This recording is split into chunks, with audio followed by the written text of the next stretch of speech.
Peace, y'all.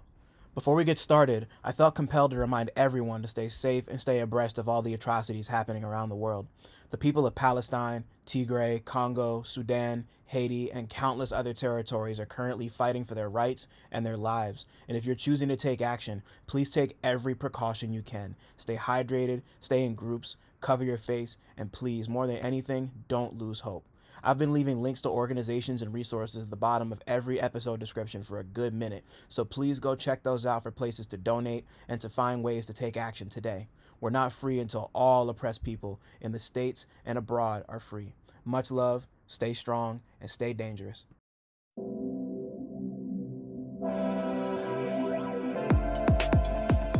What's good, y'all? My name is Dylan Green, and this is Real Notes, a space dedicated to blurring the cultural and artistic lines between rap and film. I'm here to chop it up with everyone from rappers and producers to journalists and video directors about their relationship to movies and how, if at all, film inspires their craft. My guests this week are New York rapper Alaska and producer-engineer Steel Tip Dove. We spoke about Longlegs, Kinds of Kindness, Halloween, several of our favorite horror movies, growing up as music encyclopedias, how he and Dove met and gelled as a duo, growing old in hip-hop, and the creative process behind their two projects, 2023's The Structural Dynamics of Flow, and this year's Reverberations of a Dead Man's Ego. Come fuck with us. What's cracking, everybody? Welcome back to Real Notes. It's not Halloween yet. It's not even fall yet, but it feels like it. Pumpkin spice things are all over the place. What else? It was like in the 60s earlier today. I thrifted a North Face puffer vest for like, I can't even remember how much I paid for it off of eBay last night. So I'm prepping. We're out here. My name's Dylan Green, CineMasai. Got a lot of names, do a lot of shit outside, inside, all sides. And I'm with two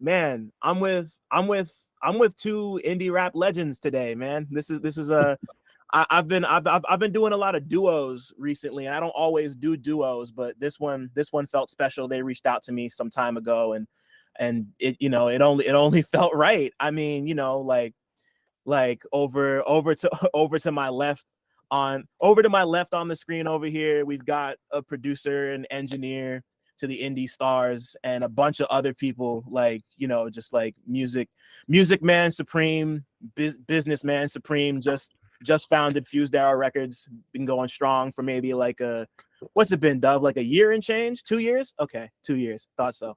And then over here to my right, we got member of Hangar 18, Wrecking Crew, Call Out Culture, Def Jux affiliate, time back, like, yeah, and like both of these guys are going through some pretty crazy second wins right now, but we got Alaska and Steel Tip Dove.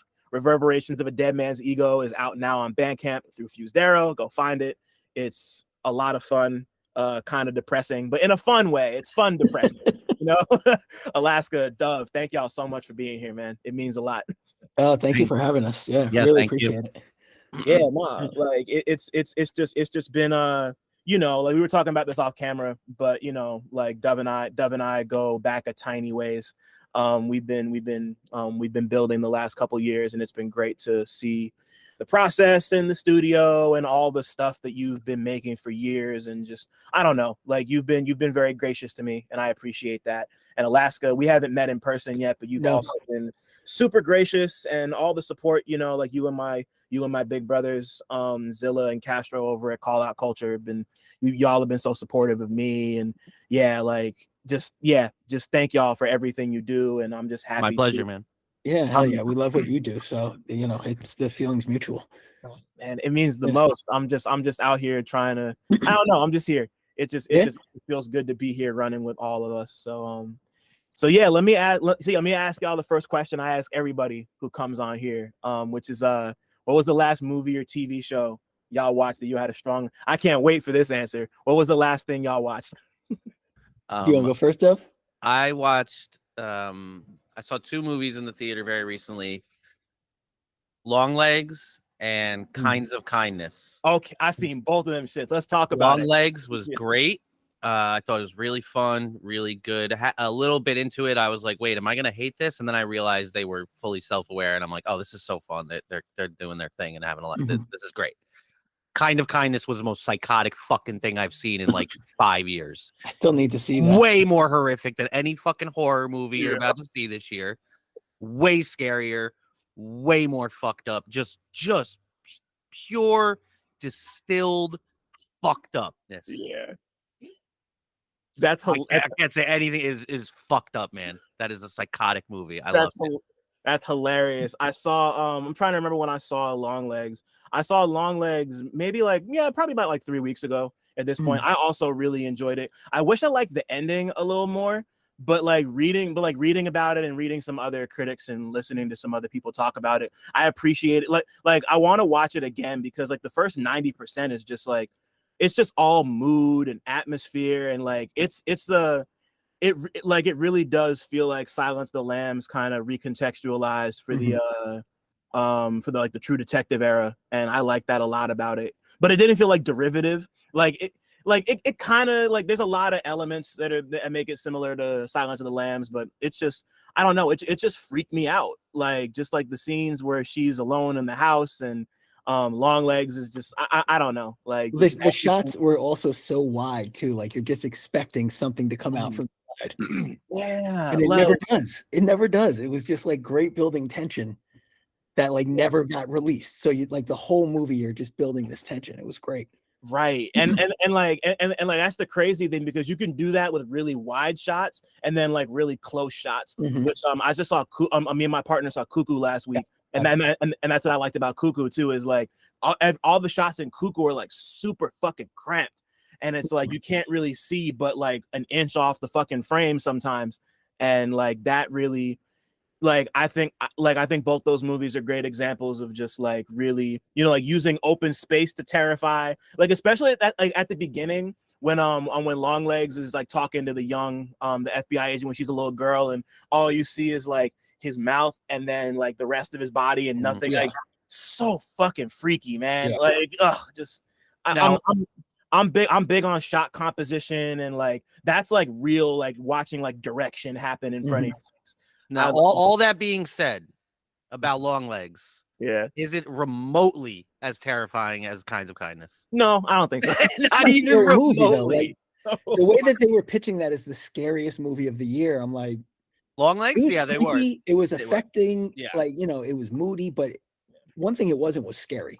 Yeah, I wouldn't exactly call Longlegs scary, but it was definitely like creepy and unsettling. And like, cause no, sorry, you go.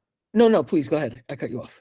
Oh, I was just gonna say, like, like they were definitely selling it, like you said, as like the scariest thing you're ever gonna see. You're gonna piss your pants, like like people are gonna be having heart attacks, and it wasn't that scary.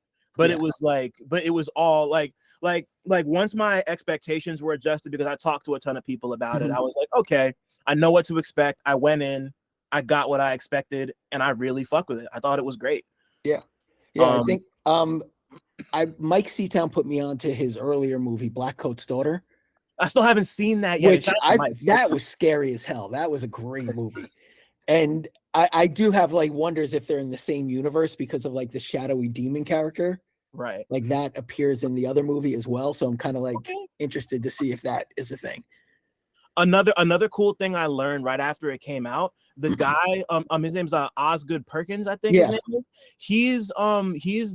He's the son of the actor who played Norman Bates in Psycho. Yeah, Anthony Perkins' son. Like that's fucking crazy. Like I didn't realize that until I went and was like reading things and I was like, what? Like super. And he has another movie coming out soon called The Monkey that I don't know what it's about, but it looks like I saw a trailer for it. And it's just like a guy in a room with one of those like little symbol clashing monkeys. Interesting. I'm terrifying on its own. Yeah.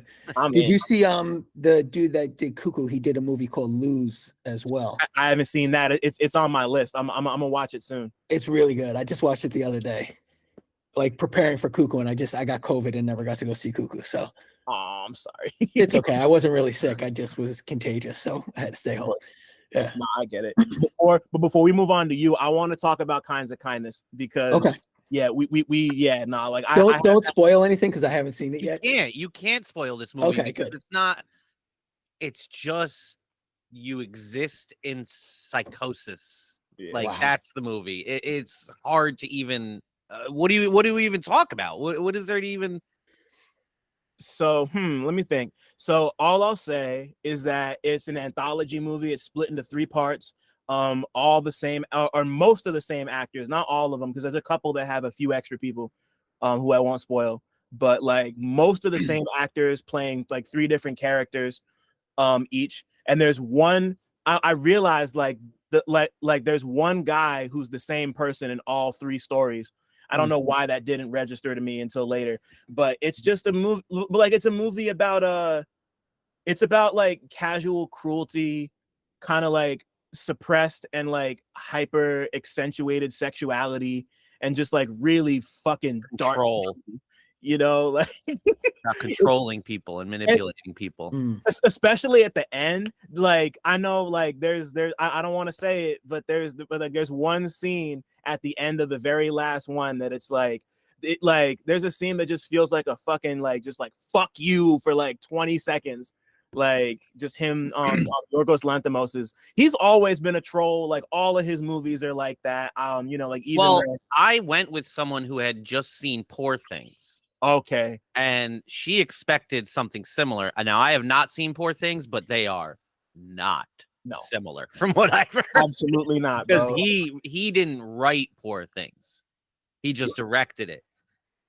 Like so I know we can't talk about it too much. But yeah, it's so good. I think it was incredible. Like Longlegs was definitely a piece of art, as far as movies go or whatever. Some aren't because they're garbage. I don't know if you guys can hear that blasting out of my window or not. Not at all. Okay, good. Kinds of Kindness was a more elevated piece of art, in my opinion. Yeah, it was really like it's nothing like Poor Things because like Poor Things is like I've been thinking about it as almost like a take on like a Tim Burton pop-up book for adults. Like that's what Poor Things was to me, and this is more like the early stuff, like Killing of a. It really does feel like it feels like Killing of a Sacred Deer and like Happy and I haven't seen that. Killing of a Sacred Deer is crazy. It's one of his early. That shit was fucked up. Yeah. Which one? Dogtooth. Dogtooth is fucking crazy. All his movies are super jacked up and The Favorite is my favorite thing he's ever done. Funny enough with oh man, it's Olivia Colman, Emma Stone. It's the first Emma Stone movie that she did with him, and Rachel Weisz. Like Olivia Colman's a queen, and Rachel Weisz is her advisor, and then Emma Stone's her cousin who shows up at the place, and they kind of have this 3-way tug of war going on. There's like a love affair going on between there's like a love triangle. It's nuts. Movie's incredible. I love it. I recommend it to anyone within earshot. It's just like steamy period drama, like queer friendly crazy drama shit. It's great. I loved every second of it. And it's super fucking funny. Like it's not as dark as Kinds of Kindness is, but it's like just like imagine like, I hate to be reductive, but it's like Downton Abbey meets the L Word. That's what I would call it. Like that's kind of what you should go in expecting. So nice. Anyway, Alaska, what about you? So I just ripped through the TV show From. I'm mad. I still haven't watched From. I've heard good things. How is it? It's great. I was listening again, like second time mentioning Mike Seatown, but he has a podcast, Frames Per Second, and they were talking about it. I was shocked. They were like, it's great. It's unbelievable. I didn't think it was going to be good. And it's like Lost set in a horror movie. Okay. Which is, and it's from the creators of Lost, so it has like a lot of those like same sort of like signature cliffhanger every episode. I'll watch anything. It's only 10 episodes each season too, so they don't have all of those like dead episodes of like people just walking around or like the random side character episode that doesn't do anything. Yeah, so it's like it's trimmed down. Harold Perrineau is the lead actor.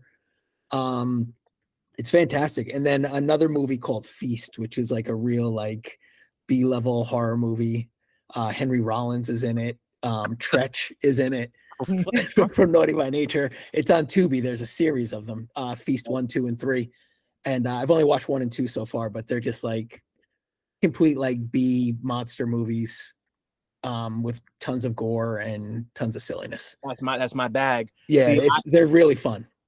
Yeah, because like Tubi, I love Tubi. I haven't started looking through the horror stuff on Tubi yet. I think the only because okay, like anybody listening who's an avid listener, I promise I'm gonna stop mentioning this movie at some point, but when it's relevant, I'm gonna bring it up. I watched it was called A Day in the Life. It was written, directed by, and starring Sticky Fingers from Onyx. Wow. And it's a rap opera. Oh my God. Oh, that sounds amazing. It's so ridiculous. It's like, so he wrote it, directed, stars in it. I think Omar Epps is in it. Michael K. Williams is in it. Wow. Like and yeah, like the whole thing's a rap. Like every single line of dialogue is rapped. The whole thing set to music. It's about a drug dealer. It's like, it's clearly trying to be some sort of serious, but that makes it super duper funny. Like it's not bad. Like it's like there's a lot of effort that went into. There's too much effort that went into it for it to be like a bad movie, but it's really silly and over the top and kind of dumb. In like it's one of those like you watch that like I wish I watched it with like 8 people. Like that's a movie that you watch with a group and everyone's just like cutting up the whole time. Like a great watch along episode probably for like for real. It was no, like that would be like if I could like if I let people choose or if I chose the shits for my movie nights, we would be watching A Day in the Life at some point. I'm gonna just hope and pray that somebody picks it. But well, it's out there now, so I mean, we'll see. Somebody's got to pick it. Yeah. Dude, speaking of Omar Epps, have you ever seen his movie Trick?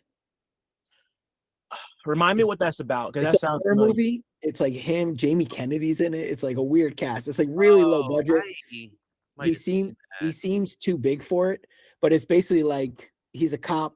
Somebody like kills a bunch of high school kids, like a high schooler kills a bunch of high school kids and disappears. And then like a year later, the killer comes back. Wow. And it's like people start getting killed in the town. It's like it's set in like Poughkeepsie, New York. That's why I thought I saw it, but I didn't see it. So it's like, like kind of being from up around that area and spending a lot of time there. It connects. That's funny. I'm looking at it now. I've never heard of this before. It's great. It's really fun. Okay. Yeah. I try to put anybody I can onto it whenever I have the opportunity to talk about it. So no, I appreciate it. Yeah, no, I'm always looking for new old shit to watch. This is and from the director of the new My Bloody Valentine. Yeah, cool. I'm in on that. That sounds great. But yeah, I'm a at some point I want to start going through Tubi for more horror stuff, because I don't know, man. Tubi's great. I feel like it's being talked about more and more now. I think people are starting to realize it, but Tubi's fucking awesome. I spend as much time on there as I can. So it's a great service. They have another really good horror movie. They're called Low Lives. I'm not gonna say anything about it, but it's a blast. It's came out this year. If you like, I would dig into that before you dig into anything else on Tubi horror. I saw a movie that was suggested by Anthony Jeselnik, and he what he said would happen happened to me. So I still haven't seen the end of the movie. But you guys being horror movie aficionados, I go ahead and say give it a shot. There's a movie called it's the coffee table in Spanish. I've heard about that. I need to see it. Have you heard of the inciting I've heard that it's just event? insane. I haven't heard anything about it other than it's insane. A thing happens in this movie that I paused it. I got up. I like walked away and never came back. And it's just like, it's so over the top that it's funny. And like, my doorbell's ringing. I have to go answer it. I'll be right back. Yeah.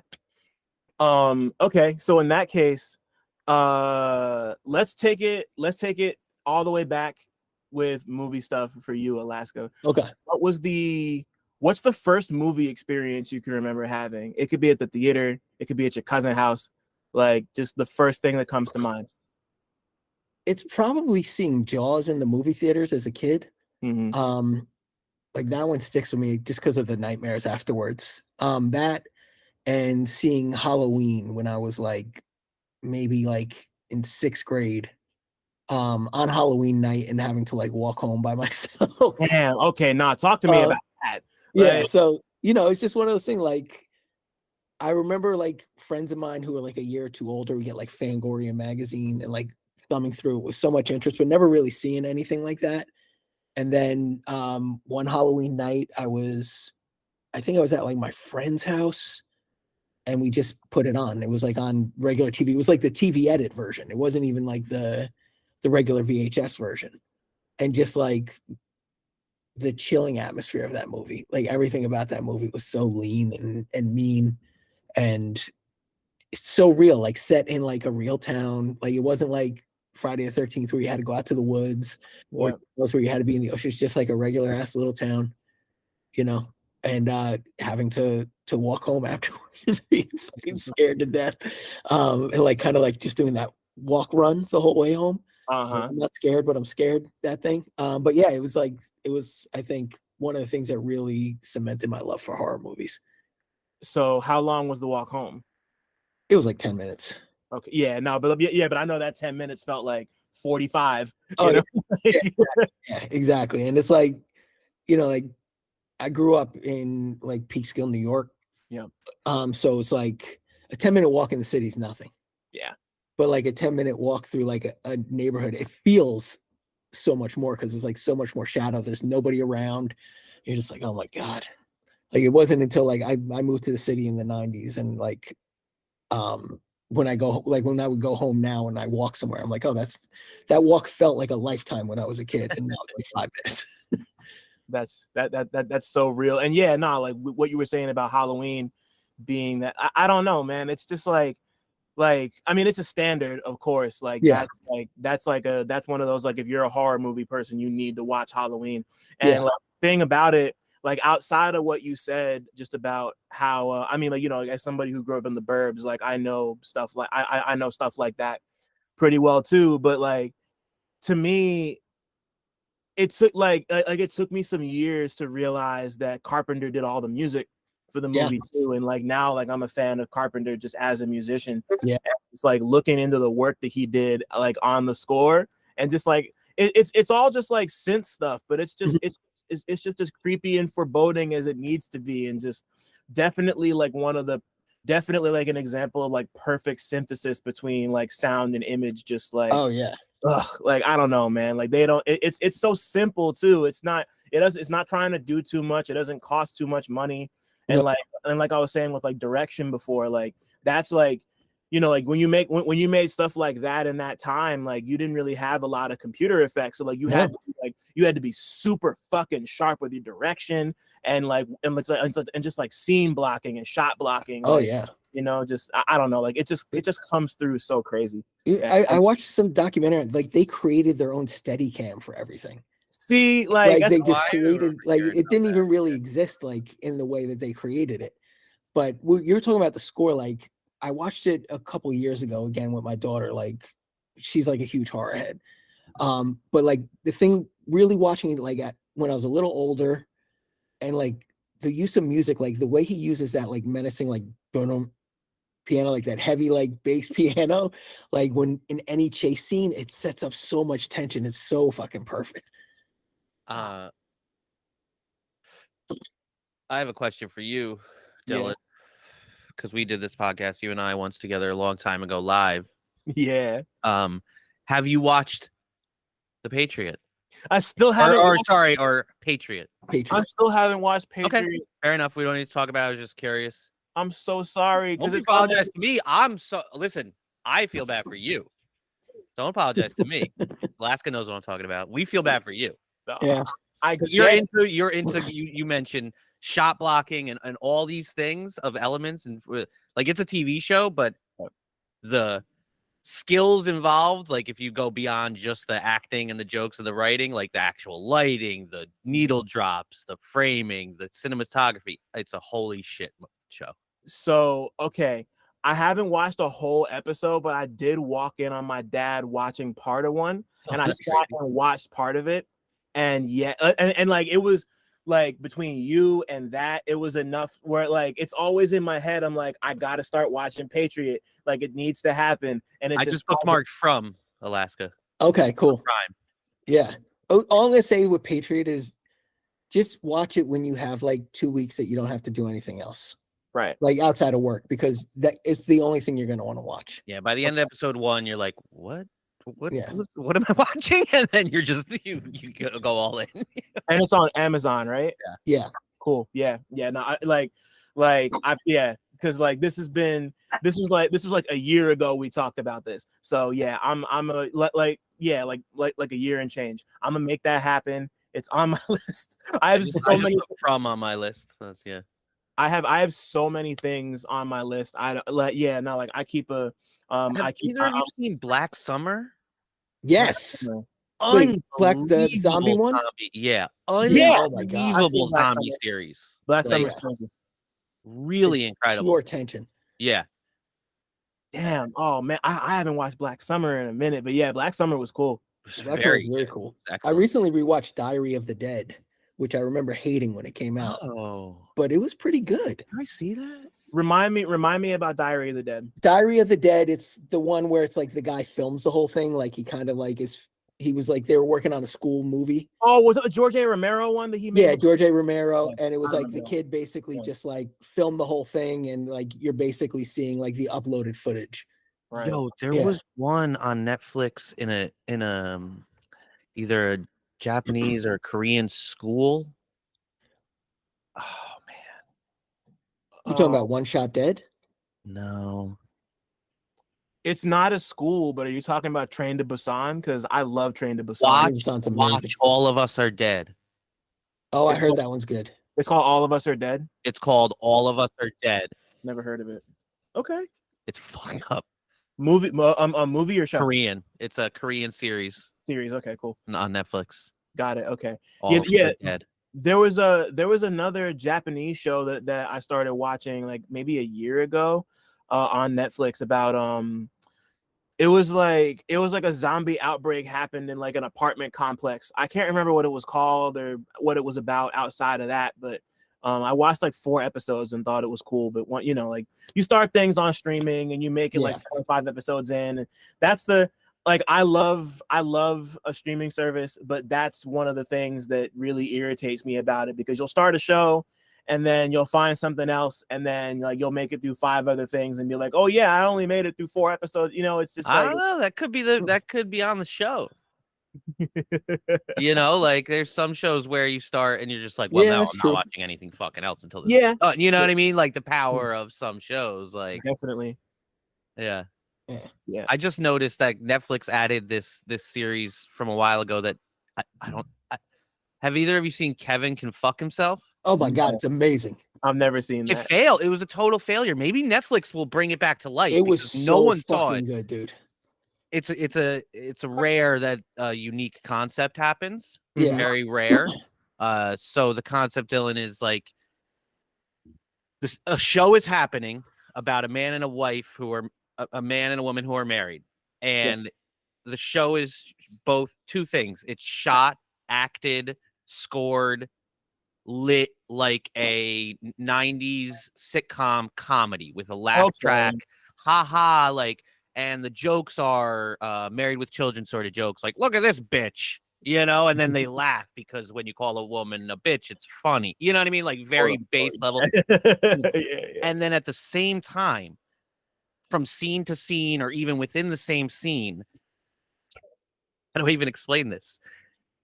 There is a switch that happens, and you are now in the same show with the same story, the same character, the same universe, the same plot line, and it's borderline a horror movie or a horror show.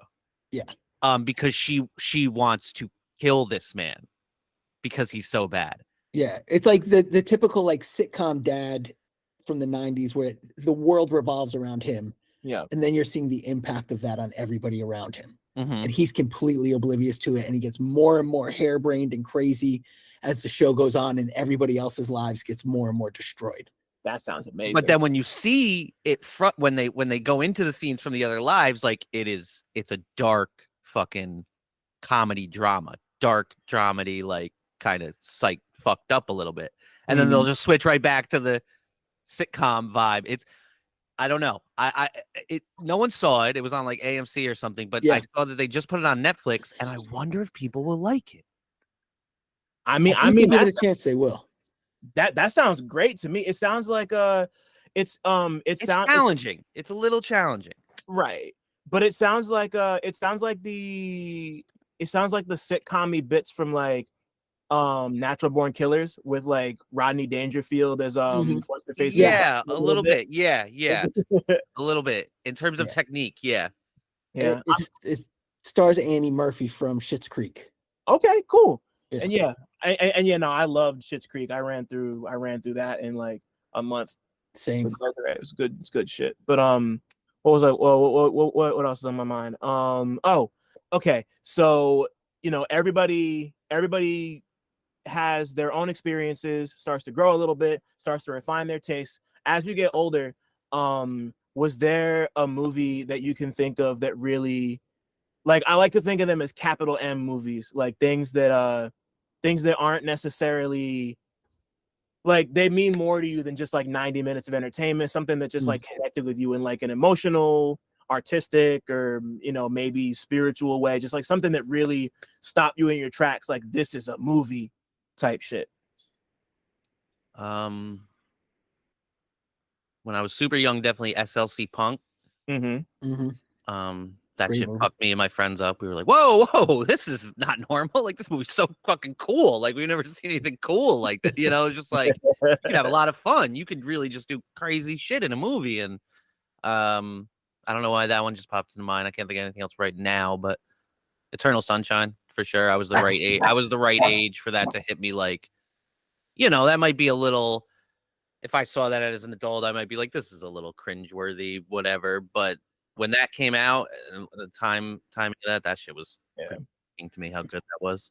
That was a reset, definitely. Like for a lot, like for a lot of people. Like I remember when Eternal Sunshine came out, and that movie became people's personalities. Like you could tell, you could tell like before and after Eternal Sunshine. Like that was one of those. So yeah, it's a great choice. I love like I always think about this little bit. There's like the end. There's like that little like montage bit where Jim Carrey's like running through and is like always in a different outfit. He did all of that in one take. Wow. Like he would like go into the basement and like change into an outfit in like 5 seconds, and then like they did that whole thing in one take. Michel Gondry. Yeah.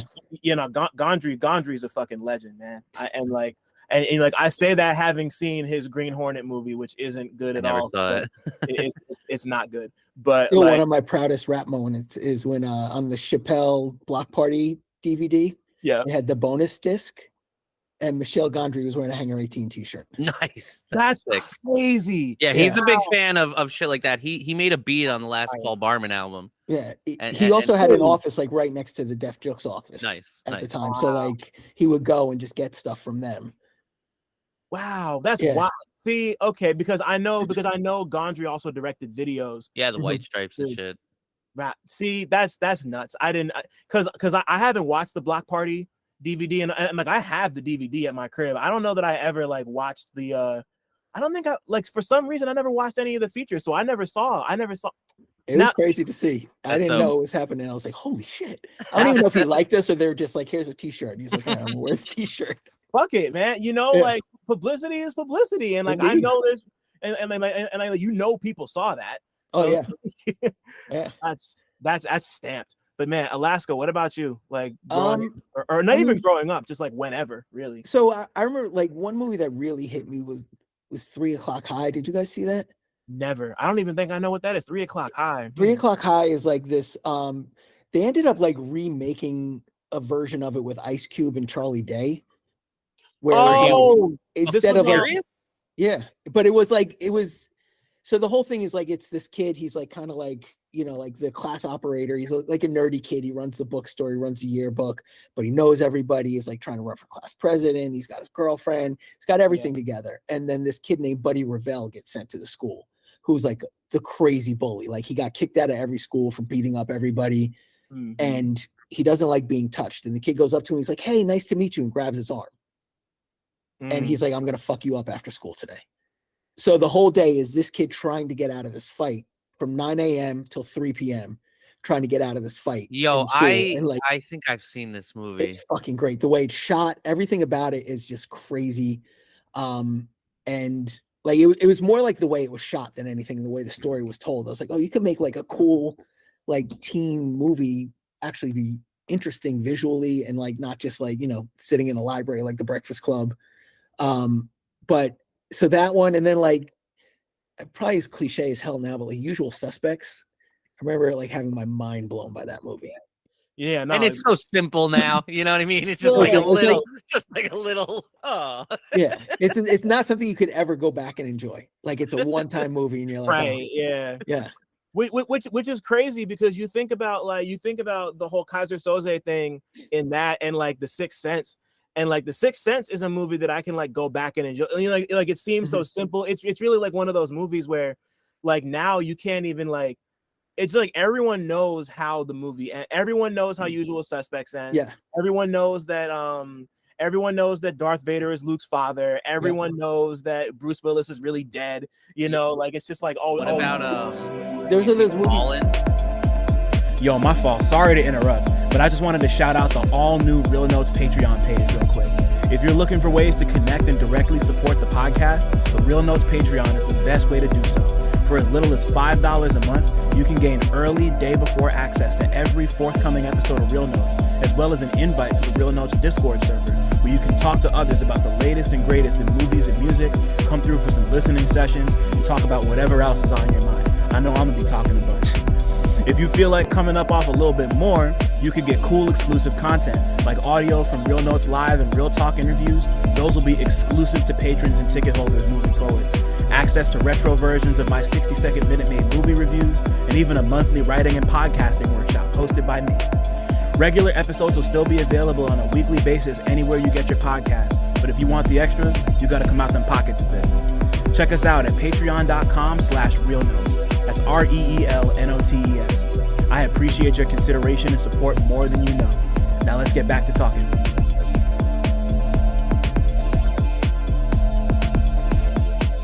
Which one? Fallen, remember, with Denzel? Oh yeah. Remember the end of that, where that floored me. I was like, no way. I don't know if you guys remember, but like, yeah, at the end it reveals or something, and you're just like, yeah. I thought you were talking about The Fall. No. Oh shit, that or movie. Fall, I think it's called. Like where they're like J-Lo? they climb this like radio tower. Like they're these like, extreme climbers. For that. Yeah. And like they get stuck, like the ladder they're climbing on, it's all rusted and top. falls. And they're in the middle of the desert, like 2,000 feet in the air. And it's like there's like an incident that happens. Did you see it? At the end, you're like, yeah, I saw it. Was it good? It was cool. It was fine. Okay, fair enough. I mean, if you got there, nothing but else to right. do for an hour and a half, it's fine. But it's nothing crazy. All right. But that's what I thought you were talking about, because it does have like a twist ending. Right. Fallen with Denzel. So this 3 O'Clock High movie, the version you're talking about they remade is called Fist Fight. Yes. I remember seeing the trailer for Fist Fight and being like, it didn't look good, but you describing 3 O'Clock High and me looking at the poster is really fucking cool. It's like the guy and then there's like a fist punching through a clock. And it's like, I love like overly designed, like crazy, wacky conceptual movie posters like that. Like, so I'm in just off of that, and just you describing it.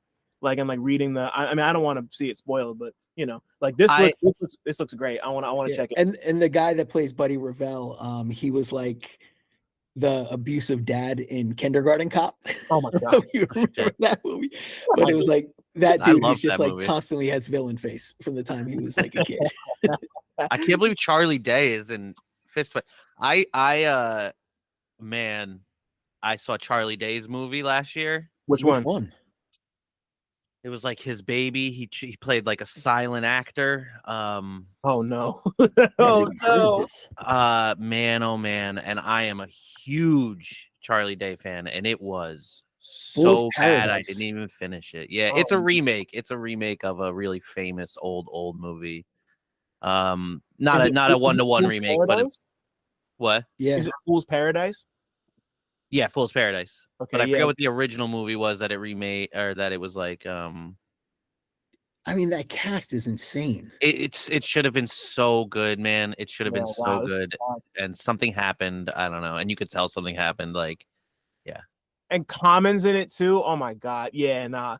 It should have been so good, but I was happy because what happened was I saw that and was like so let down. But then I saw Blackberry with the other guy from fucking It's Always Sunny, and that shit was fucking good, man. Yeah, but yeah, no, Blackberry was dope. I saw that in the theater. I got lucky. I went to the IFC Center and saw that. Like I was in the city that day and I saw they were playing it. He should have He should win awards for that movie. His performance in that movie was incredible. I agree. That movie was dope. And like it really is just like The Social Network, but for BlackBerry. It's that movie. Yes, yeah. Dennis from It's Always Sunny plays like the CEO and whatever. I mean, it's just a movie about a corporate company, but like the movie itself turned out really good. And even if it didn't, him in the movie is unbelievable. He's he's crazy. Him and Jay Baruchel, he doesn't really do much anymore, but there was a period of time where he was just like the skinny white dude in every like he was like the skinny white supporting dude in every like Judd Apatow adjacent comedy. Yeah, I think the first time I met the guy with anxiety and everything. Right. Yeah, he was. I think the first time I saw him was Tropic Thunder. And wow. Yeah, like he was in that. Him and Eric Andre had a show on FX back in the 2010s. I can't remember what it was called, but their show was funny. There's a podcast. It's dead now, but maybe I told you guys both about this or Alaska. It's called DVD Commentary, the original podcast. You told me about that. Yeah. And this guy was just. I'll send you a link. You're gonna. It's incredible. We might have to cut this with like. This guy was just ripping DVD commentaries and uploading them to a podcast feed. That's tight. Wow. Dude, when you see the fucking list of these movies, fucking crazy. It is unbelievable. And so the reason I brought it up is because definitely they have a bunch with Judd Apatow. So apparently Jay Baruchel, the guy you're talking about, is pristine in like truly not giving a fuck about Hollywood. And that's why you don't see him in a lot of movies, because he'd be at these movies becoming to be famous with these other people who are becoming famous, and he'd be like, Jay, and he'd be like, I don't fucking care. Shoot the movie. Let's go home. I'm tired. Like he truly did was truly deeply uncaring about the fame. And now like you see him in less and less stuff, but that's part of it. That's fire. Honestly. Yeah, it was when you hear him describing it, it's really cool to hear. Yeah, no, send me a link. I wanna hear that. That sounds great. I think I don't want to get too far off track, but the art of DVD commentary and bonus features in general, like that was always always really special to me, just like as somebody who's always been fascinated by behind the scenes stuff. Like, that's we haven't lost it because it's not completely gone, and like there's a lot of things on YouTube and TikTok and places, but like I don't know. There's just something special about having a DVD and just going over to a special features menu and looking at a behind the scenes documentary, outtakes and blooper reels, and sometimes you get like storyboards and cool shit like that. Like I just don't want that to fully die ever. Like, well, I just sent you a link, and I can see one of the episodes is The Thing from 1982 with original commentary by John Carpenter and Kurt Russell. That's what I'm saying. That's what I'm talking So you could about. actually listen to that on this podcast. Wow. Yeah, I'm so sold. After work, I'm gonna definitely fire that up because I think we're actually about to go see Alien Romulus later. Oh, nice. I need to see that one too. I heard it's good. I heard it's really good. I've heard like mixed things leaning toward the positive, but like I've seen the trailers. I love the director, Fede Alvarez. Oh man, yeah. Fede Alvarez is a fucking god body. I love his work. That is unreal.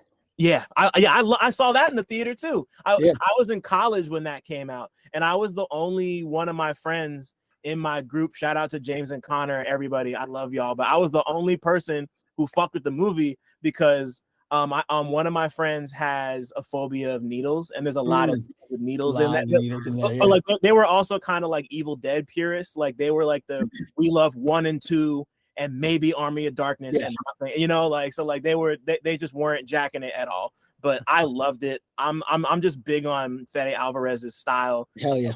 It's I don't know. It worked for me. I thought it was great. Low key, it might be my favorite Evil Dead movie, to be honest with you. I can see it, for me it would be for me, it would either be that or the second one. And I'm like, I love Army of Darkness, but it feels so far removed from like what Evil Dead is. It doesn't matter. Like, like the minutia is whatever. What like is the movie good? All the like the movies are good, but like the Evil 2013 Evil Dead is really sick, super cool. Did you ever watch Ash vs. the Evil Dead? No, never. I just never got around to it. If you're an Evil Dead head, you got to watch it. It's great. Because how long did it last? I mean, 3 seasons. 3 seasons. Okay. Because I was at like I went to when I used to go to Comic-Con a lot. Like I went to the panels and saw why am I forgetting son's name? The fucking who plays Ash's name? Bruce Campbell. Campbell, thank you. Damn, I don't know why I forgot his name, but yeah, like I saw Bruce Campbell talking about it, and I just love him. I think he's great. Seeing him pop up in the last Doctor Strange because Sam Raimi made it, and him being like I don't know if either of y'all saw the new Doctor Strange. I haven't. No. So Sam Raimi directed. It's a full blown horror movie. Yeah, like, that's what I've heard. I heard it's full horror. They do Scarlet Witch super crazy, super fucking cool. Like it really does feel like they just took like Evil Dead and Drag Me to Hell and just put it in a Marvel movie. Super fucking cool. So like I'm not even gonna spoil where he shows up. Just go watch it. It's not blink and you'll miss it, but it's very much a glorified. You know, like they do him like because like Sam Raimi would always just put Bruce Campbell in any movie he could. He's the Mater D in Spider-Man 3. Yeah. He's somewhere, you know, like it's a cute cameo. The movie's good, definitely worth a watch. He also puts the Oldsmobile in everything he does too. From Evil Dead, which is great.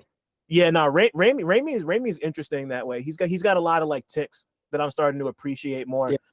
Man, I once again, I'm trying not to go too far off track, but now I'm thinking about. Did y'all see his remake of Wizard of Oz, Oz the Great and Powerful, that came out? No. His version of the Wicked Witch might be better than the original movies. It was like I was kind of blown by how great Oz the Great and Powerful is.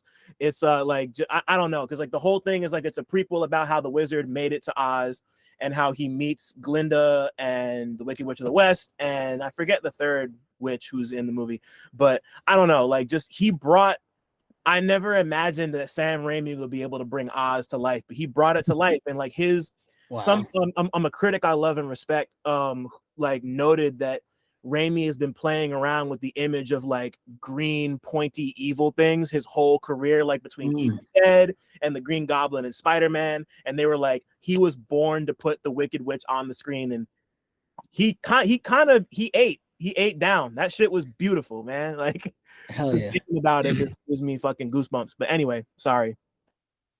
There's a great book on the Evil Dead called The Evil Dead Companion. Ooh, which is like kind of like an oral history on the Evil Dead. If you could find, I think it's out of print now. Like my homie Reggie lent it to me once and I read it and I never saw it again, but it was fantastic. I'm gonna go find it because I'm in my movie and music book like era right now. Nice. So I'm definitely in the market. Excuse me. And speaking of music, because this has already been so great, I'm just trying not to lose track of what I had going on. Let's do music real quick. When did music become capital M music for you? Like when did it go from being like the passive, or was it ever passive? Like just talk to me about you, like even before making music, just like being interested in music.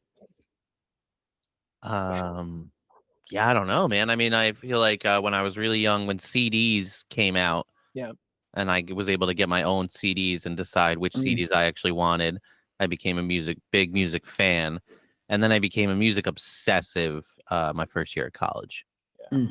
Especially with the underground rap stuff. Somebody gave me Victor Vaughn's CD, and it broke me. You know, it was I had been a huge rap fan, music fan, or whatever, but I had never heard anything that was that different. Right? What is all this? And then I was able to figure out that there were tons of other people making music that didn't sound like regular music. And it's just I was obsessed from there. Saliva is so crazy to this day. That song just like puts me in a very specific zone. I love that Victor Vaughn album. It's nuts. Yeah, it's great. And then the invention of LimeWire and Kazaa and that shit, Napster, just really was able to make me sustain being a music obsessive, because I wouldn't have been able to just buy thousands of CDs or like, you know what I mean? The amount of songs that I was able to absorb because of that software changed the world, changed everything about it. It, you know, maybe I still would have become just as obsessive, but I wouldn't have been able to fucking absorb so much. Right. You know. And yeah, I know you'd mentioned like early on, like Liquid Swords was a big thing for you. I had that on set, you know, so it was just back and forth, A B, you know. Got it on CD after that. Yeah, it's crazy. That's it. Yeah. Alaska, what about you? I remember from a very young age, I was very into music. Like I remember, I think I was like 5 years old or so. Like I was like in kindergarten, I think. And my parents got me a record player and gave me like 2 or 3 Beatles records. Mm-hmm. And then I just basically like had to get every Beatles record. Like I remember having like 15 Beatles records within a year, like just doing chores, like selling lemonade, whatever I could do to get money to go buy Beatles records. But I would also like sit and like listen to like the top 40 countdown with a cassette player, like up against the radio just to like tape shit. So I'd have it. I was from a very young age, I was obsessed with music, and it was like, then I went into like heavy metal after that, and then like punk and hip hop after that. And it just like sort of like spiraled into like this need to find the most pure form of the expression of whatever music I was into at that time. Like I was always that dude, like, and it's the most annoying dude in the world, where it's like somebody mentions a song from like a semi-obscure artist and like, well, did you hear this early work that they did? This tape is great. You should check out this album, and like start sending links, like being that annoying dickhead to like normies who are like, I just like this one Doom song that I heard. I'm like, Adult Swim. I don't care about KMD, and I'm never going to.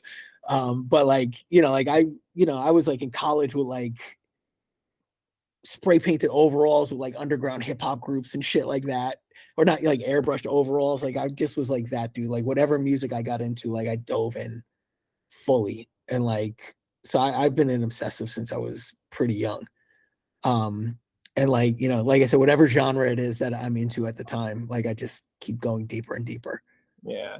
I mean, you're preaching to the choir right now. I still do that to this day. Like I gotta kind of like pull myself back sometimes from being like, you got to listen to this, and this. I try to, like, I feel like I've become better at reading the room as I've gotten older, but it can be really hard to not do that sometimes. Especially if you get a couple drinks in you, it's over. This is why I don't drink, bro. I don't drink anymore either. But when I used to drink, oh, forget about it. Like I remember like hanging out with like friends, like my daughter's friends' parents, and like at like some party, and like we're all drinking, and like somehow like Nas came up and they knew nothing about rap, and I was like, let me play One Love for You, and like breaking down the whole story. This is what this means, and they were just like, all right, dude, I'm going to bed. Oh man, I remember I might have had this conversation with I can't remember who it was, but Maxo Cream put out his album Brandon Banks that was like about like him and his father, and the first song on there is called Till We Meet Again, and it's like a letter he wrote to like his man who was in prison. And I was talking to somebody who was like a Maxo Cream fan, and who was like, I was explaining how it was like One Love, and how there's like a steady mobbing interpolation on there. So like I was kind of like breaking it down in this way where like halfway through I'm like, this person probably doesn't give a shit about anything I'm talking about right now. You know, like they're looking for somebody to save them from the conversation. I've been in that conversation so many times. I figured it out for myself and just kind of pulled the reins back pretty quick. But you know, like, you know, that's why we're all here. Exactly. For the both of y'all, when did so like this is like, we've all been music obsessives, and eventually this turns into like creating stuff. Like when did y'all know that music was going to become more than just a hobby for you? Like when did you know that you were like in on this for forever, or for like the foreseeable future? My friends, I had friends in Poughkeepsie who wanted to. They were kind of, they sparked it. They were like, yo, we're gonna write some rhymes, we want to get in the studio, rap, record it, and see if we're good. You know, like they just wanted to start. And I was like, they were like, are you down? Because they knew I was obsessed with music. And I was like, I can't. I was like, I had no desire. I was like, no, that doesn't spark. I can't see myself writing lyrics or whatever. I was like, but doesn't someone need to run the computer? And they were like, yeah, I don't know. Yeah, they were like, yeah, we're either renting a studio. That we'll figure that out. But I was like, I want to be the guy that runs the computer and even like helps make the music. So I went and bought a MacBook Pro, you know, at the time, which had GarageBand, and I had just known that people were able to do it with computers, and so it was like going real well or whatever. And then somebody was like, buy the MPC, so I bought an MPC 1000. To go along with the MacBook Pro. And then I was just like, oh, this is so much fun. I don't care if it's with these guys or anybody, or if nobody raps on it, I'm just going to do I'm going to chop up the samples forever. And that's it. Yeah, you know? that was basically it. They wanted to write and record and rap and stuff. And I was like, let me try to make the music and you know, record it and move it around and stuff. And yeah, like it's so sometimes it's that simple, you know, like you don't always, like people don't always got to be the person behind the microphone, you know, like, and then you find it and it's just like, this is my life, you know. Alaska, what about you? So when I started doing it, like I started in college, like I somehow came up on a karaoke machine. Nice. Like that had like the dual cassettes where you could play something and then record it. Yeah. And so me and my friends started just like, we would like smoke out and we would start rapping. And like we would freestyle. And then I figured I started like writing a lot at that point, like really bad verses, but writing. And I was like, we could write a song. And we had all, you know, like singles always had the instrumental on it. So we would just get singles and we would rap on that. And then it was like, I met people that ciphered. So I was like, all right, let's go cipher. It was always like, I didn't know it was a plan. Like I just kept like kind of being like, oh, I'll try to do this show in the city. Oh, yeah. These other dudes are doing records. Let's do a record. Oh, we could go and do shows, like our own show. We could do a tour. We could do this. Like even like when Hangar 18 was like full time, like I didn't realize like it was what I was going to do forever. Right. It wasn't until we quit, like Hangar 18 ended, and I was like, I'm done. And like I took like a year or two off. And then I was like, I like made a very public like MySpace where I'm retiring, blah blah blah, that dumb shit. And then like a year or two later, I was like, no, I want to make more music. And like then I realized like, okay, and that was like 2009. So now it's like, you know, another 15 years later, I'm like, all right, I'm just going to be doing this for the rest of my life, whether it's like my career or whatever, but it's going to be like the thing that I use to like understand my life. So like that's, I guess, yeah, probably like much later in my career that I realized it was going to be a forever thing. Right. Yeah. I mean, you know, like that's cause like just off the top of my head, like how long, when did Hangar 18 first form? We first formed in like 94. Okay. So like y'all went for like about 15 years, more or less. Yeah, about that. Like probably like with some start and stops in the beginning, like because you know we had one dude who it was like a 3-piece at first. It was like me, DJ Paul, and this before Paul, before we even met Paul. Oh, this dude, Analytic, who ended up like him and his girlfriend, like she got pregnant when we were in college, so he had to like stop. So then it was like me and Win, but like I was at one school, Win was at another school. I graduated, he was still at school. So like I came in the city and started working with Paul and doing more stuff with Cryptic. And then when he got back, then we really like probably in like 2002, we really started pushing Hangar 18 as like a thing. It was always like we were like a group by ourselves before we were in Adam's family, before anything like that. But it wasn't like, you know, it was more like we're a group. Yeah. Because we all rap together. Right. And yeah, like y'all, and yeah, I only asked that because I know y'all put your like first Def Jux album out in what, like 04, right? 04, yeah. That's when the multi-platinum debut album came out. So like, so you know, like y'all were over there for like, and before I even get to that, like Hangar 18 is a movie reference, you know? No, it's a Megadeth song reference, but it is a movie too. But we didn't know about that at the time. Okay. Yeah, no, because because when I first saw it, like I recognized it because it's the 1980 science fiction action movie Hangar 18. So I'm just like, oh, it's Hangar 18, you know, like it's like, oh, it's Hangar 18. Like but okay, so okay, so I didn't even know it was a Megadeth reference. That's super dope. I like that.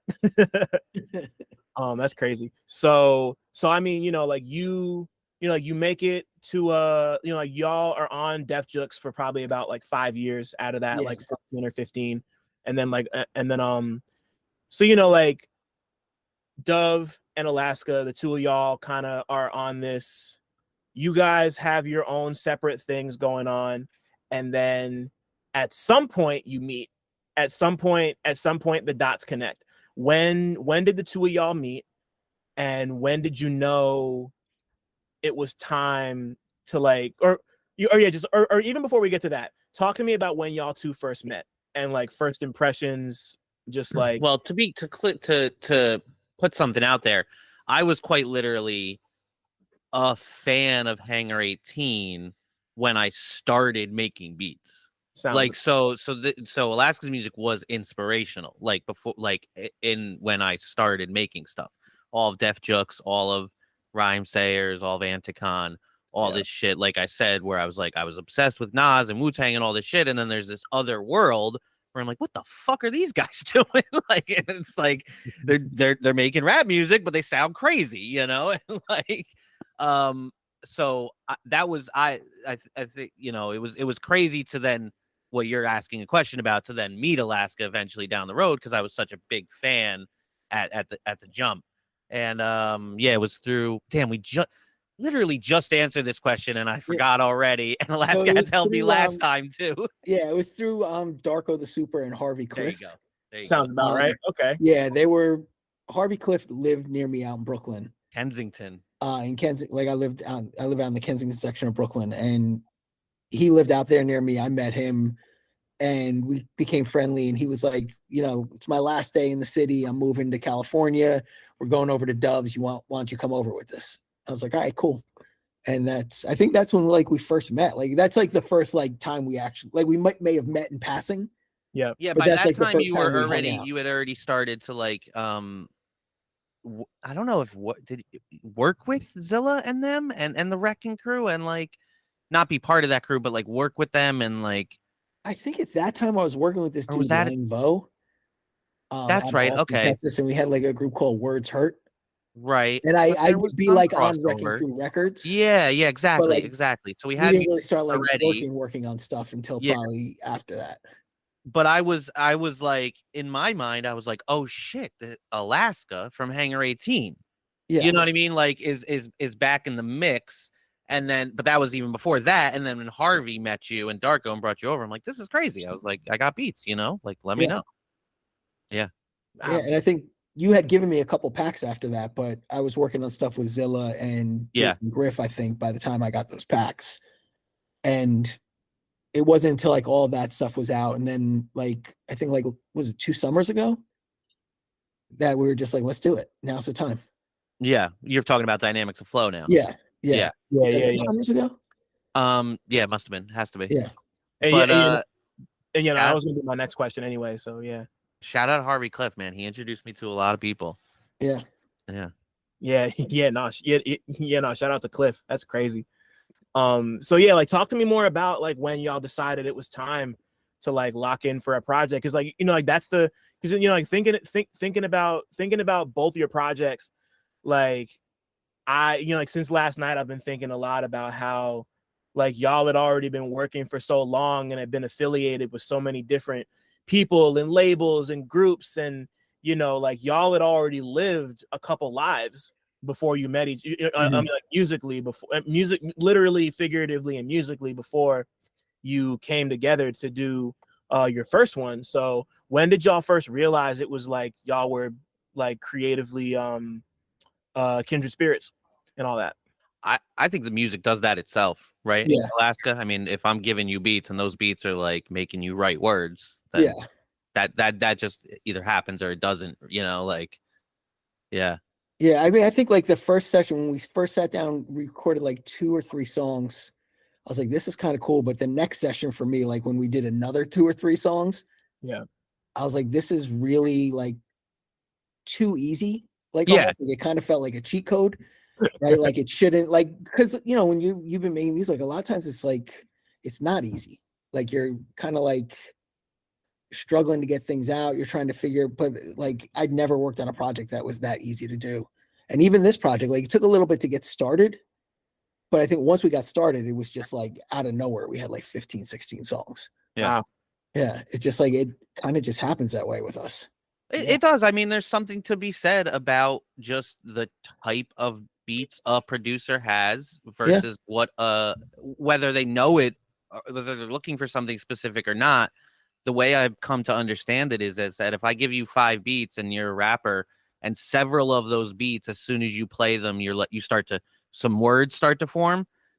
That's gonna make you want to write on it, and like for whatever the type of vibes that I make in packs, I have a ton of beats that Alaska wouldn't rap on in a million years, but within those packs, there's a ton that like resonate with what he wants to say and how he wants to say it. Right. Yeah. And like that was the fascinating thing about going back and re-listening to the structural dynamics of flow and then putting that right into Reverberations, like just seeing, it's like seeing that chemistry happen in person and seeing it develop. Like I mean, like it's only been like what's it called? Flow came out like what, last year, right? Last April. Yeah. Yeah, no, it's been like a year and a half. So like y'all followed this up pretty quickly.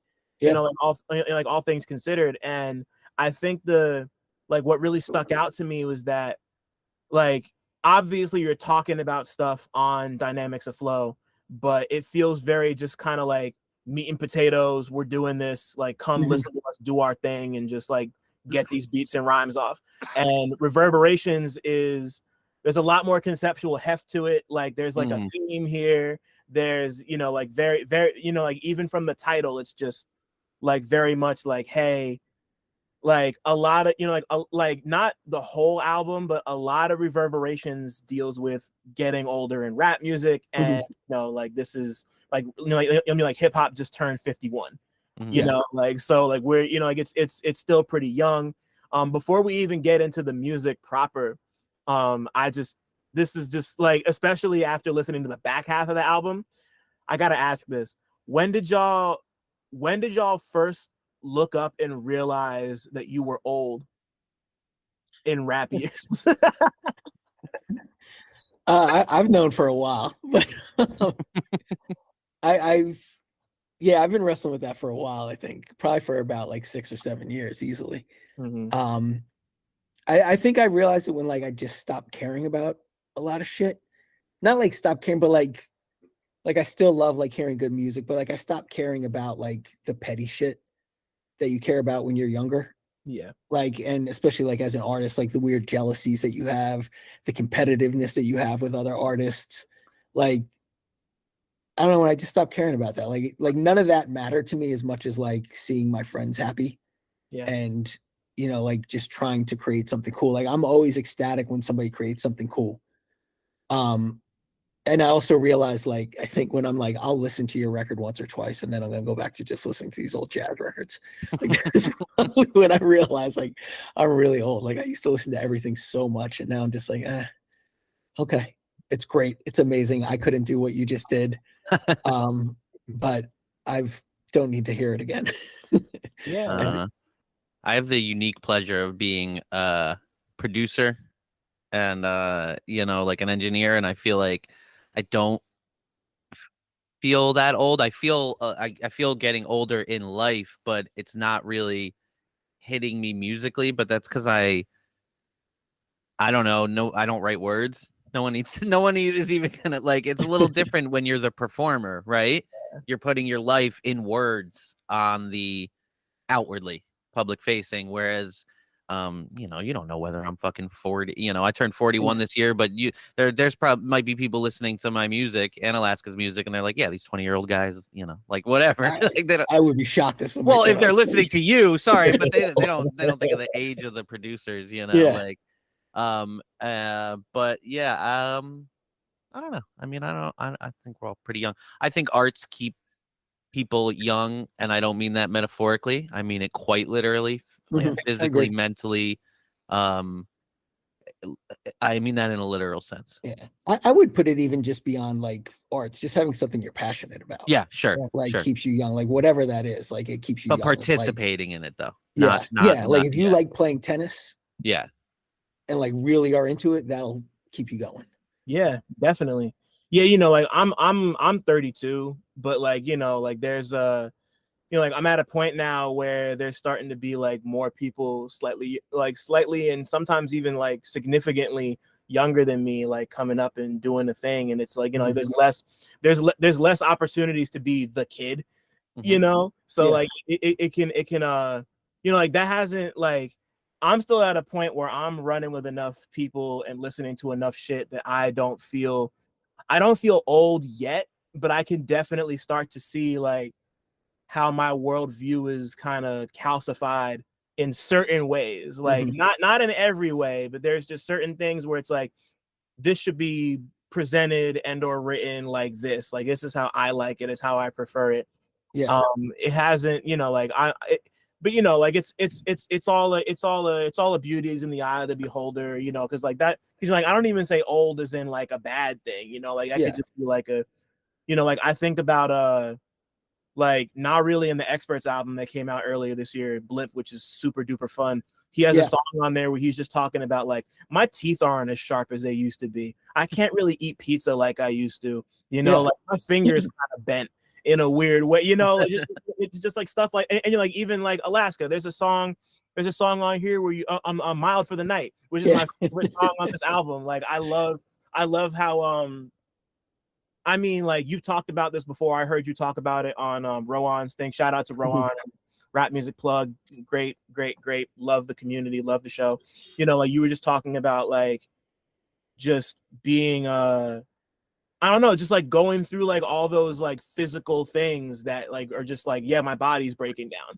You know, it's like having like open acknowledgments of like my body's breaking down. And earlier this year, I listened to AZ put out an album that I reviewed when I was still at Pitchfork. It's not very good, but so like there's a song, I forget which one it was. There's a throwaway line where he talks about going to get his prostate checked on a song. And I've never heard him talk about, I've never heard AZ talk about anything remotely close to getting a prostate exam. Like it's literally like you wouldn't even think about it. Like it's just such a like middle of the road, like drive over it to the conclusion of the song line. But like because I was reviewing it, I listened to the song like 4 times and I was like, did he just say like, fuck? So you know, like it's important, man. It is, yeah. You know, no, like once you hit, I mean, like really any time, but like especially once you hit 40 plus, like that's like that's when but either way, like, you know, like I was saying before, there's just we're at a point where hip hop is starting to really start to get older in some noticeable ways, and there being significant gaps between different generations, you know, like LL's about to put an album next month. Have you heard any of the stuff on that record yet? What happened? Have you heard anything from that record yet? I heard the single with Ross and Fat Joe on it. Beat's great. There's a couple songs that he's been playing on Rock the Bells radio. Yeah, they're fucking great. Yeah. Q-Tip's producing the whole record. Yeah, that I heard. I'm so in on that. You know, I like he's somebody who sounds timeless to me. Like I'm always go up for a Q-Tip beat. Like him and Danny Brown's album. You know what I'm saying, was like super underappreciated in my opinion. I thought that album was amazing. Wait, I didn't even know they had an album together. Oh yeah, it's dope, bro. Like he didn't produce the whole thing. He executive produced that one. I think he has like maybe 3 beats on it. No, I think he's got the majority of the beats now. Yeah, something like that. I know. Maybe not, I don't know. I know JPEG has a beat on it. I know Playa Hayes has a beat on it. I think Paul. Sorry, what? I just said I'm looking it up right now. It's Paul White. Yeah, Paul White's got, I think, one, which is weird because you always want a Paul White being on a Danny Brown. At least I do. But the last song, it's called Combat. Tip produced it. It's amazing. It's one of the best. It's one of the best Danny Brown songs ever. But I'm kind of once again I'm getting off track. But so just like listening to this album and hearing you kind of grapple with this stuff in the way you do, and you know, like literal and figurative senses, and just kind of like, you know, like like even just the title, like I love the title of like Reverberations of a Dead Man's Ego, because you're hanging a lampshade on the idea of like, yeah, I know I'm old, you know, like immediately, like out the gate. But like you kind of, you know, just like I forget what song it is, but there's a specific moment where you talk about being like fascinated with your death, and like this time where like, oh, like I'm like, not that you're ready to know when it is, but you're like morbidly fascinated with like when it's gonna be time to go, you know, and just like, but it never feels heavy. It's weird because this album never feels heavy to me. It never feels like I didn't leave this like depressed, you know. Good, because I always freaks me out when people think like I make depressing music. No. Yeah, how no, you gonna? Yeah, no. But I don't know. I think like you get to a certain age and you start looking, right? Like I'm at an age now where I'm closer to dying than I am to being young. Yeah. Like, and it's just a realism to me. And like, I think like when, like being a music fanatic, listening to music of all genres and shit, like for years, you start to see like, to me, music is most interesting when somebody is expressing their, like how invulnerable they are as a kid. Yeah. Or like their vulnerability, like when they're old. Like those are like the two, and there hasn't been that second part in hip hop because it's still so young. So like nobody's like had a chance to do that. So I'm like looking forward to that era of hip hop. Yeah, no, like you know, like I think I mean, this album is a great example of that, and just like having it be funny and skilled and talented and vulnerable and raw, and like once again, like I didn't walk away from, you know, like when it comes to either the beats or the rhymes, I didn't walk away from this feeling like down. I was just like, wow, this is like, you know, like it really does kind of feel like a roadmap to just, you know, just like being where you are, you know, and like that's the, and you know, like that's the stuff that sticks with you, you know, like that's the stuff that like, that's how I feel about like, I remember when I first started listening to like Fonte and Pooh and Little Brother, and you know, like me just liking the minstrel show and just being like, this sounds cool, you know, like hearing them talk about things. And then like when No News is Good News came out, and I loved the album when it came out, but when I turned 30, it started to sound different, and things started to mean a little more, and things started to connect a little more, you know. Like, you know, Expensive like, Jeans is crazy. Expensive Jeans is one of the best songs I've heard in the last 10 years. Yeah, actually almost made me cry when I heard it. Like I just like, and like and you know, what I'm trying to say is like that stuff, that's the stuff you grow with. Like that's the stuff that like you know, you might hear it and just like enjoy it on one level, and then in 5 years you enjoy it on a completely different level, or like it just means something entirely different to you because you're at a different stage in life, or maybe you know, like your palate changed and it just likes differently. But I think it goes to like the ethos of like, for me anyway, like of indie rap, like right, like sort of like I hate to say like commercial music because there's plenty of great commercial music, and I'm not trying to like pigeonhole that as something bad, but there's like an element of like the real, like expressing the realness in your life without sort of big sort of soaring overtures about it, like the very real like minutia of your life. And I think like that is what Fonte does better than anybody. But I think to your point, like that, like I think you have to keep doing that, like what's true to you, as opposed to like trying to be like catering to something that you were once. Like that's when it gets kind of like bad nostalgia rap. Like we were this when we were like 20 years ago. Like remember when we were this? Yeah. Like I don't care about that because I have that. Like I want to hear where you are now. Right. Yeah. Yeah. No, exactly. Like that's and I mean like before I move on, or actually no, like let's just like Dove, when so like making these beats, like did you make these specifically for Alaska, or were these things that you just so you just kind of so I mean like talk to me about where did these beats come from? So I just make tons of beats at once and just like stack them, and then I'll give the first pack, and the first pack will be total chaos, like whatever. I don't try to think about what they might like, even if I'm inclined to. I'm like, nah, let me just highlight 15 beats and send them, like without even thinking about it. Right. And then what happens is after the first pack, if out of these 10, these are the 4 that I'm loving. Can I have the other 6 I don't need? Then I know. For the next pack, based on those 4, I'm a little more selective and I start to hone in on the sound. But I haven't made a beat. I try not to make beats specifically for artists. That never really works out for me. Maybe I could, I don't know. Maybe I could now. I haven't done that in a long time. I used to try in the past, and too many situations where an artist would be over my studio and I'd be playing them stuff and they'd be like, "Why didn't you send me this beat?" And I'll be like, "I would have never thought to send you this beat in a million years. I thought you would have hated something like this." And they're like, "Please." So I stopped trying to think in that capacity. I just make what I like, let them sort it out. And find what they like in the chaos that I bring to the table.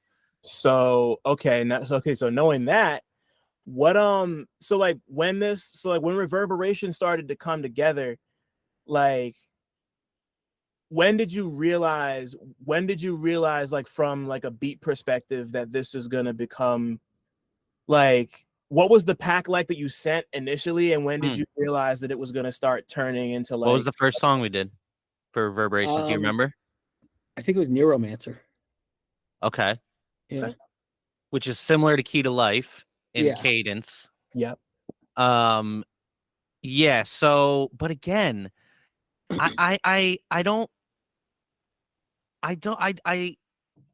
for lack of a better term, I take a bit of a back seat.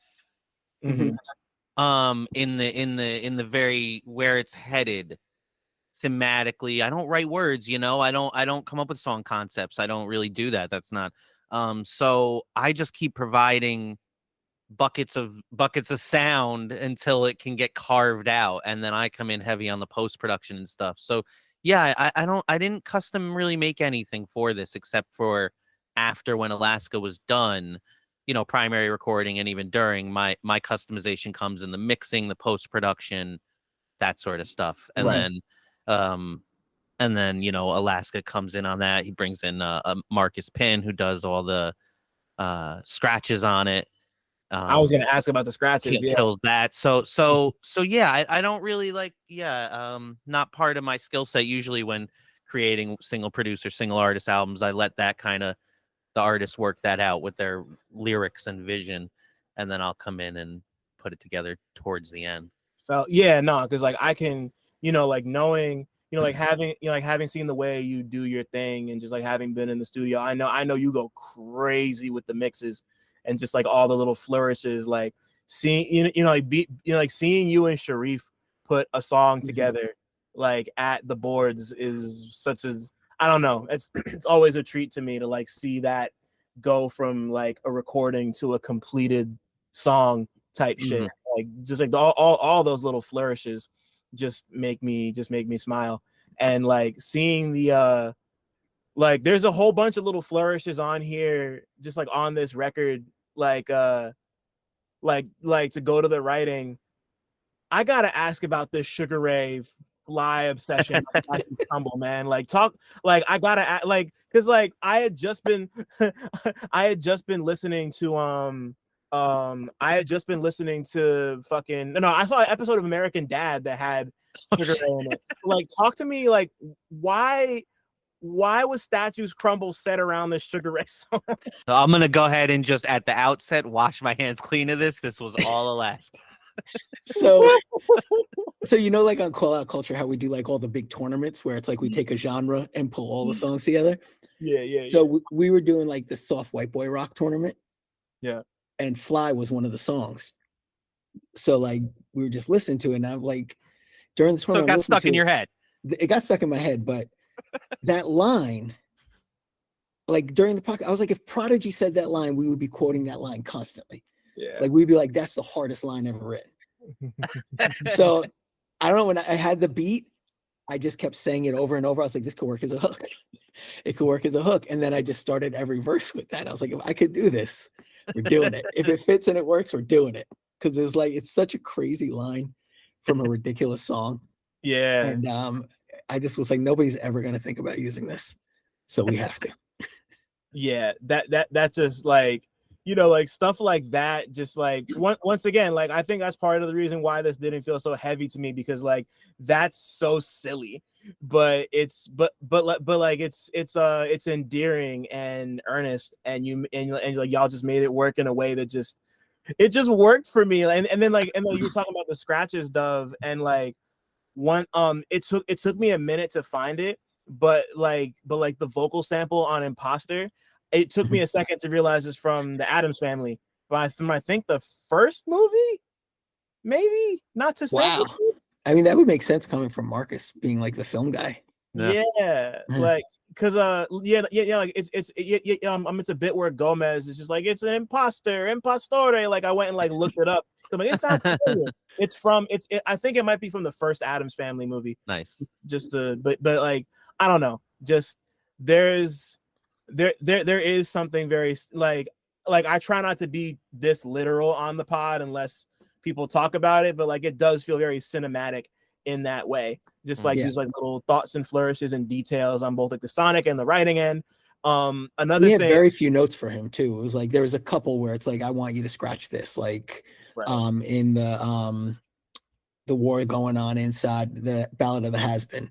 Like I wanted those specific scratches, but everything else was like, just go, like whatever you feel, like add something to it, like because you know, if it's like it brings an extra layer if you have somebody else bringing input to it. Yeah. Like, you know, it's like it's suddenly like their interpretation of what's going on adds like a whole new layer, as opposed to us being like, this is what we want it to be. Right. So he's a huge movie buff as well. I don't know if you've been on his show or had him on your show. He's a big. I haven't, but I can tell, like, just big based off movie of buff. like He that, knows a lot. Yeah. You know, that makes perfect sense. I know, Dove, I know you got to cut out in a bit, so I have one more question for you before you leave.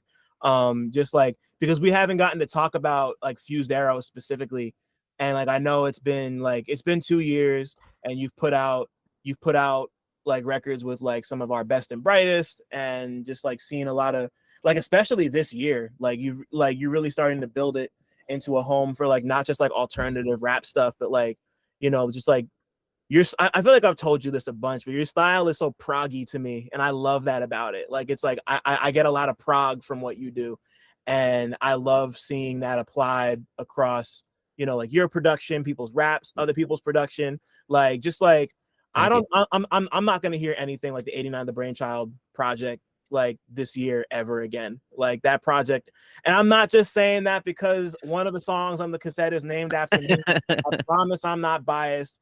The '89 project is fucking awesome. And like I don't know, and obviously shout out to '89, Jersey legend. Yeah, man.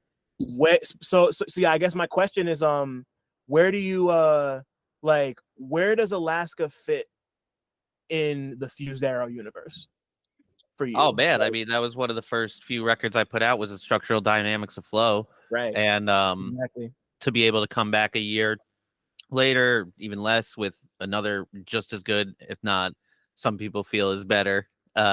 We've had that debate. Record I think is better. And to already be with him, and I are already working on more music, you know. So like it's I see him fitting in wherever he would like at any time. You know, on the journey that the label, as the label grows. Right. Yeah. That says it all there, man. Yeah. I mean, like you said, like the first one, like you said, it was like the easiest, some of the easiest stuff you've ever made. And you know, like you can't really run from something like that when it just feels that natural. It's just like, why run away from it? Yeah. So I think, and you probably see this, like as you get older and you have more and more responsibilities. Yeah. Like the more you could get done. It's like it's counterintuitive, but like the more things I have to do, the more things I get done. Which is kind of weird. Like I feel overwhelmed, but like I could still like do all the shit. And I think like that's part of like what works with me and Dove as well. Like, you know, like he'll send me something and then like 2 weeks later, I'm like, all right, I got 3 songs, let's go. You know what I mean? Like, whereas like in the past, like if I only had to write songs, those 3 songs would have taken 6 months. Yeah, not kind of like being forced to be adaptable. Yeah. Way, you know, like like you know, like it's like, oh, I gotta do it. So when you have unlimited time, it's like it almost like handicaps you. Right. Right. Like when you like really like, I have to use my time well or nothing's getting done. Like, Yeah. And both of us have a lot of muscle memory when it comes to the technicalities of it. Once the verse is written, you can record it. I know how to record it, mix it. Yeah. You know, the fun is in the other parts, you know, Yeah. the creativity parts, the rearrangement, the post-production, the artwork, the this, the that. It's you know, and then obviously the writing is pre that, but like, yeah, it's interesting. Right. And you know, before we formally wrap this, I had another question for Alaska about like the writing and the development of all of that. So like, you know, like obviously there's a lot to unpack on this record and a lot of just like very personal like plumbing of the depths. So what were some issues that you came into this record ready to discuss? And what were some things that kind of revealed themselves to you while you started making the album? I mean, I wanted to come in like I think I had a couple like records where it was like I was talking about like my thoughts on society and this and that. And like I wanted to get completely away from that. And I think I did for the most part. There might be a couple moments of it. But I wanted to like I really did want to focus on writing about getting older. You know, you start seeing like as you get older, you start seeing friends just die from natural causes. Yeah. You know, like shit like that, where it's like, you know, I don't know if it's this record or the record I'm working on I think it's the record I'm working on with Zilla. Like I had a line like we survived our crazy years, like, you know, the drugs, the booze, the violence, only to get killed by our like blood pressure and crummy diets, like things like, you know, like, but like those have been the things like, cause I'm old, like I start going to the doctor, like you got high cholesterol. I'm like, wait, what are you talking about? You mean eating all those frozen pizzas for years gave me high cholesterol? Is that what you're telling me? But like, so I think it's like, I'm often like whatever I'm wrestling with is like, that's kind of what comes out in the music. So I think a lot of that is what I went into it with the intentions of writing about. And then I think like the thing that I found interesting was, and this is kind of like, but I got into this like weird YouTube site called the Y Files. Yeah. Which is like, I really love it. It's like this, like sort of this guy that explores like conspiracy theories, alternate histories, like weird things like that. Like he'll do a story on it, like telling it from the story of the people that believe it. And then he'll like go into it and like debunk it where he can afterwards. But a lot of the stuff in there, like that I was listening to became songs, like became ideas for songs or skeletons for songs, like Göbekli Tepe, which is like this sort of like the most ancient monolithic site in society. And that's like the idea of like, okay, like we're these older rappers, but we're still here. We're like these ancient monuments, but we're still here. So like that became that song. The Vulture Stone is like a thing at Göbekli Tepe where it's like, it's sort of this stone that tells the story of the worst day in human history, where like this thing called like the Younger Dryas period ended, where there's like suddenly mass flooding. And like the whole like continent shifted and all this stuff. Like it's like the sort of day that supposedly kicked that off. That's what the interpretation of that stone is. So like that became like the song with Jesse and Andrew, like sort of talking about like those tough times and like how you deal with those, and those things like make you stronger. But I think it was like the combination of like what I thought it wanted to be and what I consumed and how that morphed it into something else. It's the same thing that happened with Structural Dynamics of Flow. Because the very first day we recorded, he was like, you should check out the show. And I did. And then like every time we get together, we'd start talking about it. We figure out ways to incorporate it into the album. So I think it's like going in with an intention of what you want to write about, and then how like everything you're consuming helps you sort of flush that out was kind of the interesting thing. Yeah. You know, like that's and like it's really interesting to be able to like dig through that and see just like between the movie references and like even just hearing about this YouTube channel and how that kind of formed some of these songs. Like that's like, you know, like that's the stuff that helps albums like this really like sit with me and just like mold and change. And like, I don't know, like there's like, I feel like there's stuff in here that I'm still going to be finding on like my 4th, 5th, and 6th listen. And that's what you want. I mean, like, that's what you want from a record like this, you know, like, you know, you don't want it to just be, like, oh, like I heard it once and then like I'm off to go listen to like A-Marie's All I Have for the millionth time. You know? Like which I would also be that'd be fine, man. You could yeah. Like that's like that's like one of my favorite albums of all time. I love it. It's amazing.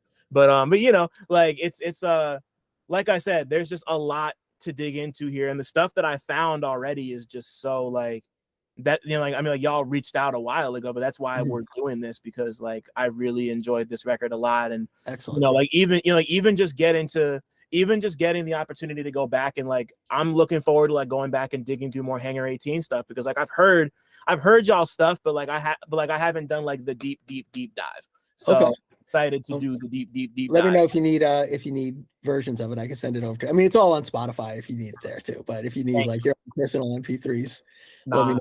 I might have some CDs too if you want some.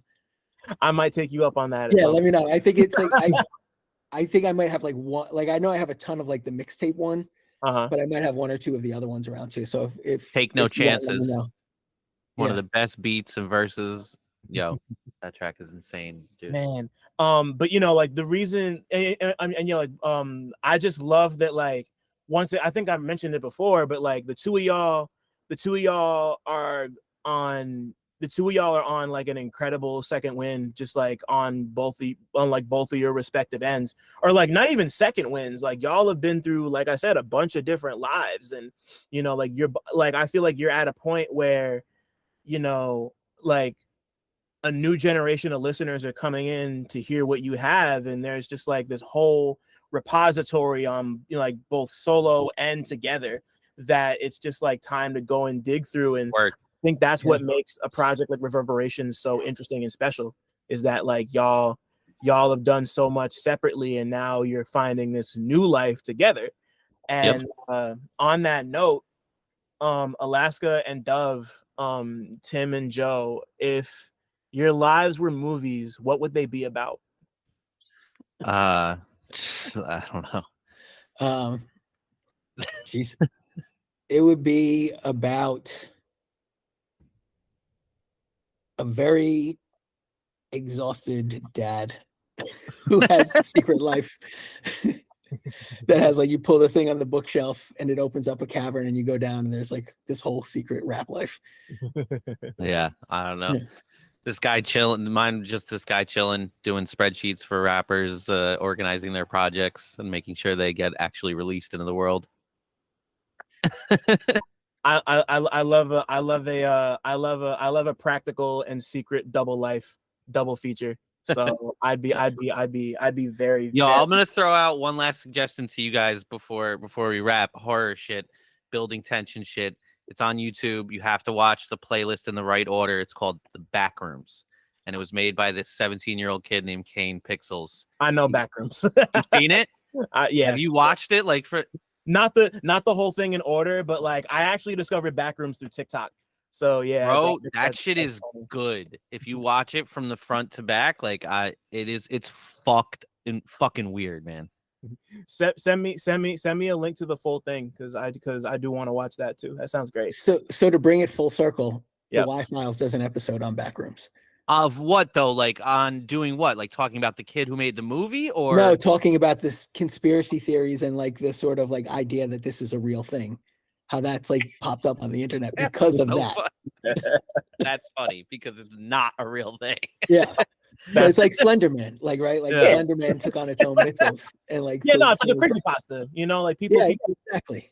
People like creepypastas are like I mean, I almost want to say creepypastas are like our version of conspiracy theories, but we also have conspiracy theories. So those are never going away. No, this was great though. Yeah. But man, like, thank y'all, man. This was so much fun. Like, thank you, man. Yeah, thank you for having us. It was a blast. No, and I'll see you Sunday, bro. Dove, I'll see you Sunday. And like, this is, I don't know, like, once again, just like, I admire the both of y'all very much. So it meant a lot that you wanted to come on, and the project's great. And I'll be interested to like see how I feel after, like, this feels like a fall album. So I'm excited to like really dig into it when it starts to get colder and everything. So hell yeah. I love seasonal music. Bet. Already, man. Yeah. I'm so ready for fall. Can't wait to put on sweaters. I just ordered myself. I said it before. I'm like, I'm already fall. I'm not even a fall person like that. But this year, I'm like, I got a little extra money. Let me go get a couple things real quick. Hell yeah. Yo. Thanks for listening. shout out to y'all for making it this far. And shout out to all the black people listening too, because y'all really impeccable. Don't forget to like, subscribe, and tell a friend to come through next time. 1.